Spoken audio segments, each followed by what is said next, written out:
বর্ষার রাত, জানলার কাঁচে টুপটাপ বৃষ্টি পড়ছে। শহরের আলো যেন মুছে গিয়ে চারপাশে শুধু এক রাশ সিক্ত নীরবতা। অর্পিতা বসে আছে বারান্দায়, হাতে ধরা একটা পুরনো বই।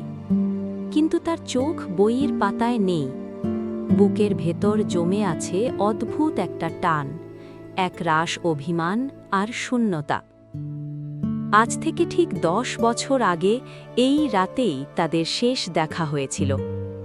তখন তারা দুজন একই কলেজে পড়ত, একসাথে লাইব্রেরি যাওয়া, ক্যান্টিনে এক কাপ কফি ভাগাভাগি করে খাওয়া, বৃষ্টির দিনে ছাতার নিচে পাশাপাশি হাঁটা, সবকিছু যেন এক স্বপ্নের মতো ছিল। কিন্তু জীবনের বাস্তবতা সবসময় সহজ হয় না। আরিয়ানের পরিবার তাকে বিদেশে পড়তে পাঠায়। বিদায়ের দিন সে প্রতিশ্রুতি দিয়েছিল, অর্পি, আমি ফিরব, তুমি অপেক্ষা করো। বন্ধুরা, একটি গল্প বানাতে অনেক পরিশ্রম করতে হয়।